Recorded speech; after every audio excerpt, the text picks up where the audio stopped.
Dinas Pendidikan Kabupaten Banyuwangi menggelar gebiar gerakan pendidikan pemberdayaan perempuan mandiri di Hotel Margo Utama 1 di Desa Kalibaru Wetan, Kecamatan Kalibaru pada Selasa 10 November. Acara GP3M yang bertempatan dengan Hari Pahlawan itu mengusung tema Perempuan Mandiri di Masa Pandemi. Kegiatan yang digelar sejak pukul 9 diawali dengan seminar yang mengundang narasumber pemenang Dharma Wanita Award, yakni Lili Subekti. Seminar melalui Zoom meeting ini diikuti sekitar 2.000 peserta yang tersebar di 37 titik Kabupaten Banyuwangi. Gebiar GP3M ini dibuka oleh Direktur Pendidikan Masyarakat Kemendikbud RI, yakni Dr. Purwadi Susanto. Dalam acara itu hadir PLT Kepala Dispendik Banyuwangi Suratno dan Kabid Dikmas Dispendiks Nuriatus Soleha. Direktur Dikmas Kemendikbud RI Dr. Purwadi Susanto mengatakan kegiatan ini untuk memfasilitasi PKBM dalam berperan peningkatan ekonomi masyarakat dan meningkatkan kreativitas ekonomi masyarakat yang sesuai potensi daerahnya. Menurut Susanto, melalui kegiatan ini, pihaknya mendorong para peserta perempuan agar memiliki kemampuan dan keterampilan, sehingga bisa berperan aktif mendorong perekonomian rumah tangga dan pembangunan di sekitar lingkungan tempat tinggal.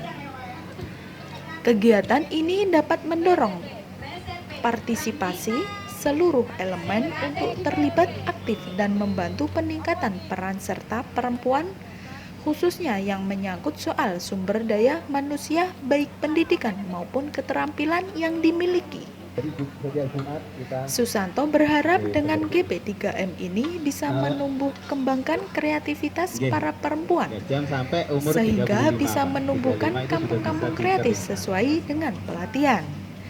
PLT Kepala Dispendik Banyuwangi Suratno menjelaskan peran dunia pendidikan dalam memenuhi kebutuhan dasar. Dengan bangga, ia menyampaikan selama masa pandemi, Dispendik Banyuwangi banyak melakukan kegiatan secara langsung maupun virtual. Suratno menyebut kegiatan ini menjadi momentum yang strategis dalam rangka peningkatan pemberdayaan perempuan di tingkat Kabupaten Banyuwangi. GP3M yang ada di Kabupaten Banyuwangi dibagi menjadi 10 kelompok. Karena hanya 10 PKBM yang mendapatkan program tersebut. Untuk peningkatan kualitas hidup perempuan, di 10 PKBM yang terpilih itu program-programnya peningkatan kualitas perempuan. Selain memberikan pendidikan kepada perempuan, juga diberikan pelatihan yang sifatnya bisa menumbuhkan income atau pendapatan, sehingga mereka bisa menghasilkan uang secara mandiri dan bisa membantu keluarganya. Untuk PKHP dan PKPM lainnya juga diundang dan hasilnya sangat mengejutkan. Ada PKHP dan PKBM membuat produk kreativitas seperti keripik, depok pisang, keripik bonggol pisang, keripik jahe, bahkan ada yang membuat paving dari plastik.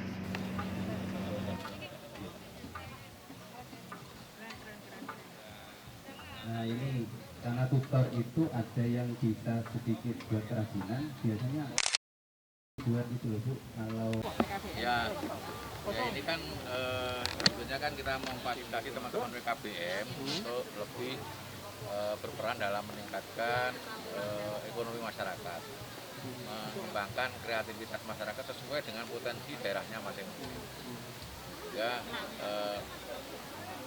usaha-usaha informal ini kan yang paling bertahan ya dengan masa apapun. Di masa pandemi pun yang paling bertahan ya usaha informal. Dimana toko-toko besar tutup, mal-mal tutup, tapi kan berjualan dari rumah masih bisa jalan.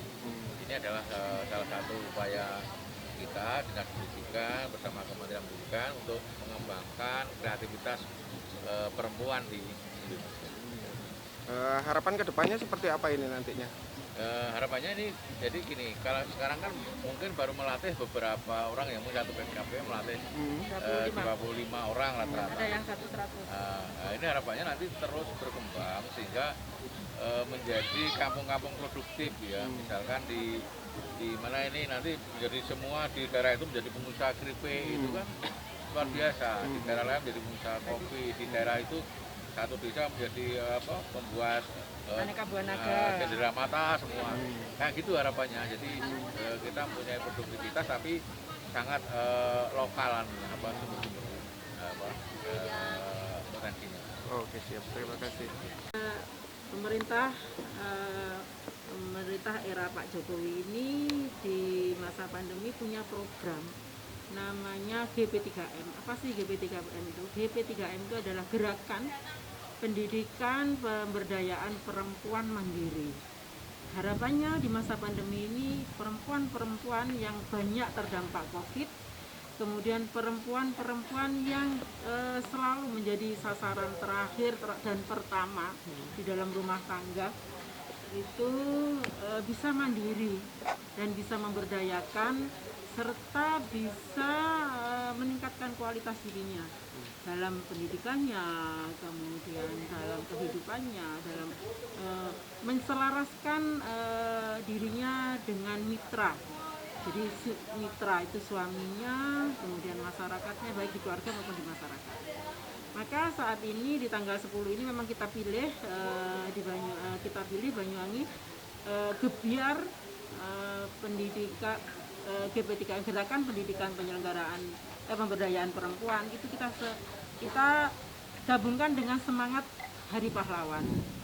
Jadi di Indonesia yang baru melaksanakan Banyuwangi saat ini ada berapa ratus kabupaten kota, yang di Jawa Timur hanya di Banyuwangi ini yang melaksanakan yang diberi kegiatan ini. Jadi gerakan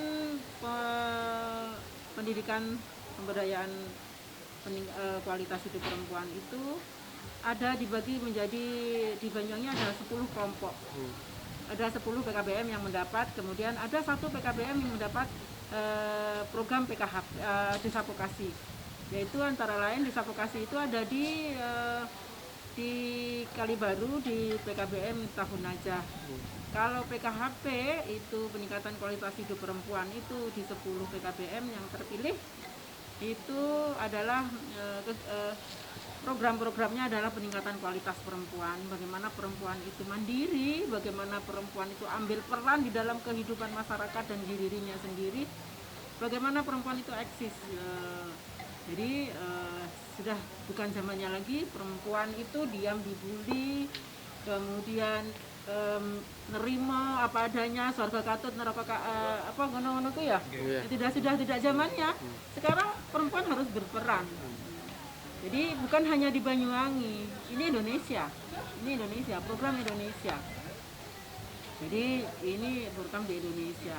Maka pelatihan-pelatihan untuk PKHP peningkatan kualitas hidup perempuan itu pesertanya ya harus perempuan. Maka kita tadi seminar Sarasehan tadi juga perempuan yang banyak diundang. Jadi penjaringan tahu 300 orang di sini itu 80% kan perempuan ya. Karena memang kita tajuknya itu tadi gerakan pendidikan pemberdayaan perempuan mandiri GP3M. Jadi kita ambil tema perempuan mandiri di masa pandemi. Jadi tidak terlalu tergantung dengan laki-laki. Kita membutuhkan laki-laki, tapi kita membutuhkan dukungan mereka. Tetapi kita memang harus mandiri secara finansial dan secara moral, secara pribadi juga. Kemudian kegiatannya apa saja? Kegiatannya selain memberikan pendidikan kepada memberikan akses pendidikan kepada perempuan-perempuan, juga memberikan pelatihan-pelatihan yang sifatnya bisa menimbulkan income, bisa bisa menghasilkan uang. Jadi mereka secara finansial bisa mandiri, membantu keluarganya sendiri dan sebagainya. Kemudian setelah itu di Desa Vokasi itu, kalau Desa Vokasi boleh anggotanya perempuan sama laki-laki, tetapi kita fokus kepada orang-orang yang terkena pandemi. Maka kita ambil yang di Kali Baru, banyak kan yang punya kebun, buru-buru kebun dan sebagainya kan ya. Itu di sini kita kembangkan yang di Desa Vokasi itu wine kopi. Wine kopi itu fermentasi kopi yang dibuat di anak-anak milenial yang ada di Kali Baru, kemudian tetapi zero alkohol gitu ya. Kemudian yang di PKHP yang peningkatan kualitas hidup perempuan apa saja? Segala sesuatu diajarkan kepada perempuan untuk meningkatkan kualitas hidup, bisa bakre, bisa jamu, bisa apapun. Jadi mereka biar ikut membangun keluarganya sendiri, karena tidak dipungkiri di dalam pandemi ini penghasilan suami rata-rata berkurang, ya kan? Ya, kalau perempuannya sudah mandiri, bisa menghasilkan sendiri dan sebagainya, alhamdulillah. Jadi kita cukup bangga dengan hasil-hasil mereka yang layak jual, layak pamer. Bukan hanya layak jual saja, tapi layak pamer. Banyak kualitas yang di atas standar, yang kita juga akui bahwa yang kualitas di bawah standar juga masih banyak, tapi lebih banyak yang di atas standar. Banyak penemuan baru yang kreativitas baru yang ditemukan oleh perempuan. Selain itu, jadi selain lembaga-lembaga yang mendapatkan bantuan tersebut, yang kita undang juga lembaga-lembaga yang ada di Kabupaten Banyuwangi. Dari lembaga-lembaga yang di Kabupaten Banyuwangi, PKBM sama LKP, kita banyak menemukan hal-hal yang baru di luar dugaan kita. Katakanlah ada papeng dari plastik, kita kan tidak duga ya, ini ternyata ditemukan oleh teman-teman kita, dari PKBM. Ada yang kuat di tradisi dengan bambunya dan sebagainya, dia sudah ekspor dan sebagainya kan gitu ya. Kan cukup bagus. Teman-teman LKP juga sangat mendukung kita. Ya, banyak ini LKP juga ikut kegiatan yang di sini. LKP itu bukan hanya lembaga pendidikan dan kursus, tapi juga sebagai jembatan untuk mencari pekerjaan. Mereka biasanya sudah kerjasama dengan berbagai banyak hotel, juga dengan Dudi dan sebagainya. Itu Eduka namanya sekarang, industri Eduka industri dan ini. Jadi yang sekarang itu banyak sekali, di sini ada 4 yang ikut sekarang. Ya, untuk jumlah pesertanya? Jumlah peserta yang di sini, ini kita mengundang 42 PKBM dan 4 LKP, itu dengan jumlah peserta 285 pesertanya saja ya, belum panitia. Ada di sini ada sekitar orang 300 lebih. Kemudian pada waktu sarasehan tadi, agar semangat juang Hari Pahlawan, semangat juang wanita mandiri, perempuan mandiri, perempuan kreatif dan sebagainya ini menular ke banyak orang, kita siarkan, kita live, kita Zoom meeting di 37 titik. Di mana di setiap titik itu ada 50 orang perempuan, maka 80% perempuan. Berarti yang mengikuti Zoom meeting itu ada 1.850 orang. Dengan kita 300 orang, berarti sudah 2.150 orang minimal. Minimal, belum yang ngintip-ngintip dan sebagainya gitu ya. Itu minimal sudah ada sekitar itu. Jadi di masa pandemi, di masa Covid, tidak ada alasan tidak aktif. Kita tetap aktif meskipun dalam keterbatasan. Oh ya, kita memang kita rencanakan di tahun 2019. Saya nanti 2021 ingin ada gebyar sehari bersama Dikmas, mengundang orang sekitar 2.000. Ternyata Covid, ya kita cari jalan lain. Kita pakai Zoom meeting dan sebagainya. Selalu ada solusi, tidak mungkin tidak ada solusi. Jadi selalu ada jalan, Tuhan itu pasti memberikan jalan hal-hal yang baik. Terima kasih. Kemudian selanjutnya adalah kegiatan ini adalah pameran dan proses hasil karya. Jadi pameran di sini adalah edukasi